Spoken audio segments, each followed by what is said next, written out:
Existe um limite silencioso, onde a tentativa de proteger quem amamos nos transforma exatamente nos monstros que juramos combater. O que você faria se percebesse que a única forma de esmagar o submundo fosse destruir a própria inocência que você tentou salvar? Em 1949, enquanto a grande indústria de Hollywood preferia olhar para o outro lado e vender ilusões perfeitas, o cinema B de exploração descia aos porões mais escuros da sociedade para expor o lado mais cru da ambição humana. O sono do diabo não pedia licença para entrar nas salas de projeção. Ele invadia a mente do espectador com uma atmosfera sufocante e sem qualquer tipo de maquiagem moral. A narrativa alcança agora o seu momento de maior desespero. As cortinas pesadas do gabinete não conseguem mais bloquear o ar gélido do amanhecer. A iluminação em alto contraste rasga a penumbra da sala, desenhando sombras profundas e marcantes sobre o semblante exausto da magistrada. Lita Grey entrega uma atuação carregada de fúria contida e dor visceral. Seu olhar fixado na mesa de madeira revela que o pavor inicial foi completamente substituído por uma determinação gélida, calculista e sem volta. Nos bastidores do poder, o gangster Humberto Scalia acredita ter em mãos o controle absoluto do tabuleiro. O tic-tac ritmado do relógio de parede ressoa no silêncio como a contagem regressiva para um massacre de reputações. Cada envelope lacrado com as fotos comprometedoras deixou de ser uma simples ferramenta de extorsão, tornou-se uma sentença de ruína psicológica para uma família e um desafio direto às estruturas da lei. As pílulas clandestinas conhecidas como golf balls continuam espalhando sua teia pelas margens da cidade, e a juíza se encontra isolada em uma encruzilhada mortal. Vergar aos mandos da quadrilha e destruir as provas significaria entregar o destino de toda a região nas mãos do crime. Recusar o pacto significaria atirar a própria filha no tribunal da opinião pública. O ar torna-se denso e irrespirável à medida que a manhã avança. As velhas alianças políticas se desfazem na calada da noite, e o eco distante das prensas de jornal avisa que o tempo para qualquer recuo expirou para sempre. A reação, contudo, é urdida na mais profunda escuridão. Mandados de busca mantidos sob segredo absoluto são assinados nos bastidores, grampos telefônicos expõem os agentes subornados, e a armadilha arquitetada pelo submundo começa a trocar de lado nos últimos segundos da contagem. Mas quando as portas pesadas do tribunal se escancararem sob o sol frio da manhã e o veredito final de O Sono do Diabo for exposto perante as lentes da imprensa, será que a lâmina da justiça resgatará a dignidade dessa família, ou o triunfo cobrará o preço eterno da própria alma de quem precisou caminhar no inferno para derrotar o diabo? E se a verdadeira revolução do cinema B não estivesse registrada nos aplausos do público, mas no pavor silencioso dos censores que tentaram esconder a verdade a todo custo? Quando a luz pálida do amanhecer finalmente banha o assoalho de madeira do gabinete, o silêncio que permanece no recinto não traz alívio. Ele carrega a confirmação de que certas batalhas contra o submundo deixam marcas que nem a toga da justiça consegue apagar. Os envelopes lacrados com um maço de fotografias comprometedoras não são mais uma ameaça pendente. Tornaram-se o estupim de uma reação fria, calculada e sem volta. Nos bastidores de 1949, enquanto a grande indústria de Hollywood preferia vender melodramas higienizados e finais felizes, esta obra corajosa escancarava os porões mais podres de uma sociedade em colapso moral. As pílulas clandestinas conhecidas como golf balls continuam sendo apreendidas nas margens da cidade, mas a teia de corrupção do gangster Humberto Scalia ruiu em um único movimento nos corredores do tribunal. As ordens emitidas na calada da noite expuseram telefones grampeados, recibos de propina e agentes subornados antes mesmo que as primeiras prensas de jornal rodassem sob o sol da manhã. A magistrada encarou os próprios monstros e desfez a armadilha do submundo. Mas a vitória cobrou o preço eterno da própria paz de quem precisou caminhar no inferno para derrotar o diabo. Lita Grey imortalizou na tela o desespero e a altivez de uma mulher encurralada entre a honra do cargo e o amor maternal, refletindo as dores reais de quem enfrentou as sombras mais escuras do poder. As portas do Palácio da Justiça se fecham e o dossiê de O Sono do Diabo é devidamente lacrado na escuridão do acervo. Contudo, quando o vapor das velhas locomotivas voltar a cortar o horizonte e a poeira das fronteiras subir no nosso próximo encontro, qual novo segredo esquecido pelas sombras do cinema clássico virá à tona para desafiar tudo o que você conhece sobre a honra, a lei e a vingança no Velho Oeste? E se a verdadeira maldição dos grandes impérios da fronteira não estivesse registrada nos confrontos à luz do dia, mas no silêncio perturbador que consome os corredores do poder quando o último inimigo finalmente cai? Quando o vapor das locomotivas se dissolve no ar e o poente avermelhado cobre as ruínas de 1958, a sensação de triunfo não traz paz. O declínio da moralidade transformou os antigos vales em um cenário onde a única certeza é a traição iminente.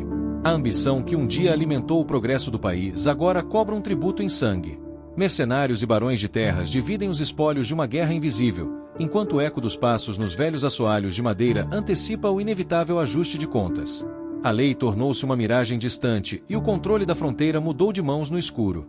Quem tenta preservar a honra descobre rápido demais que cada aliança costurada na calada da noite carrega um prazo de validade mortal.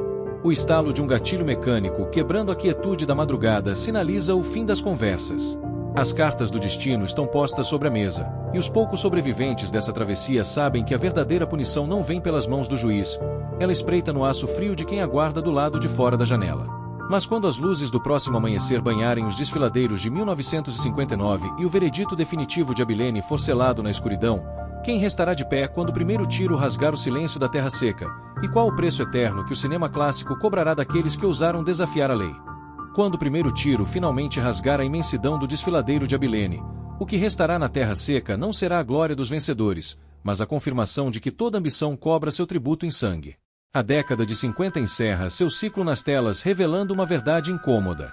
A lei na fronteira nunca foi escrita nos livros ou proferida por juízes em tribunais confortáveis. Ela foi moldada a fogo, ferro e desespero. Nas velhas ruas de poeira e silêncio, a sombra das antigas alianças desmorona. Homens que um dia marcharam juntos sob a mesma promessa de progresso agora se encaram através da alça de mira de um rifle. O rangido metálico das esporas ecoa no assoalho de madeira do salão como o tic-tac de um relógio sem volta. A fumaça da pólvora se dissolve devagar contra o céu avermelhado do entardecer. Mas os mistérios guardados sob o solo sagrado da fronteira recusam-se a permanecer enterrados. À medida que os anos 60 despontam no horizonte e novas armas substituem os velhos revólveres de repetição, o cinema clássico transforma a ganância humana em um espetáculo implacável. Os gatilhos continuam leves, as promessas continuam falsas, e a linha entre o herói e o vilão torna-se tão fina quanto a névoa que cobre os desfiladeiros antes do alvorecer. As portas de Abilene se fecham na escuridão do nosso acervo. Contudo, quando a fumaça das velhas batalhas finalmente se dissipar e o apito de uma nova locomotiva rasgar o silêncio da noite, qual o segredo mais obscuro e esquecido da Era de Ouro virá à tona para desafiar tudo o que você conhece sobre a vingança, a honra e o verdadeiro preço do poder no cinema B? E se o verdadeiro veredito do cinema de 1958 não tiver sido escrito pelas sentenças dos tribunais, mas gravado a fogo e chumbo no destino daqueles que ousaram desafiar a lei?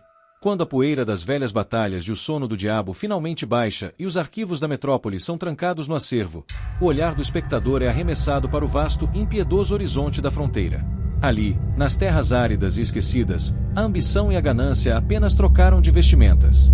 A década de 50 caminha para o seu crepúsculo, escancarando uma transição brutal.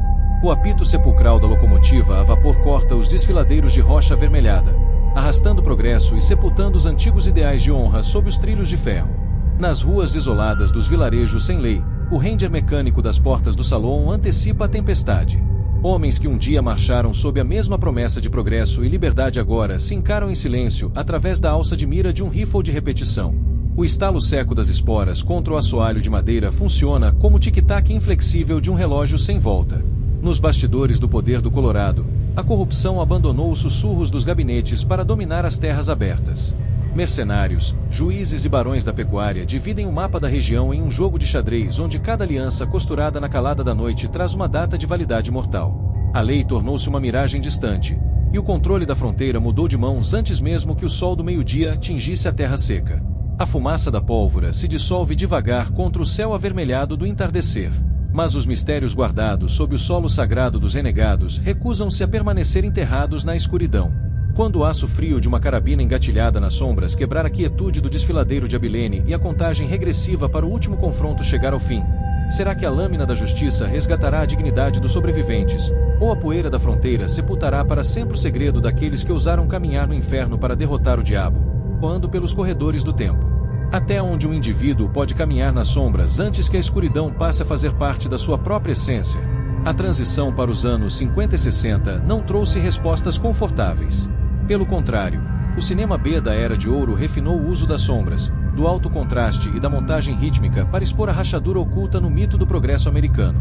A figura da magistrada encurralada pelo submundo abriu caminho para uma galeria de renegados, xerifes corrompidos e mulheres que se recusaram a desempenhar o papel de vítimas passivas.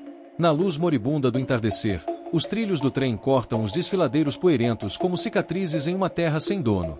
O rangido metálico das esporas, o estalo mecânico do gatilho engatilhado, e a respiração pesada na penumbra antes do primeiro disparo. Cada enquadramento foi pensado para sufocar o espectador. Cada pausa dramática, um convite para encarar o dilema humano na sua forma mais crua. O arquivo deste capítulo está devidamente trancado e preservado no nosso acervo. Mas a jornada pelo baú do cinema clássico está longe do fim. E quando as luzes da projeção finalmente se apagam, resta apenas o eco de uma verdade inevitável. O sono do diabo não foi feito para confortar. Foi feito para perturbar, para rasgar a fachada de decência de uma época e provar que o verdadeiro horror não habita entidades sobrenaturais, mas a ambição desmedida que corre nas veias da própria humanidade. A lenda de 1949 encerra aqui o seu capítulo, sepultando a inocência e deixando um rastro inesquecível de tensão, dor e coragem nas páginas esquecidas do cinema B. Se a poeira da história e os segredos da era de ouro do cinema fascinam você, não deixe esta fita se perder no tempo. Inscreva-se no baú do cinema clássico. Deixe o seu gostei para fortalecer o acervo. Compartilhe esta jornada com quem ainda valoriza a arte da verdadeira narrativa cinematográfica. As portas do nosso acervo se fecham por hoje. Nos vemos na parte 5 de 8, onde novos mistérios e os clássicos mais implacáveis da história do cinema aguardam na penumbra.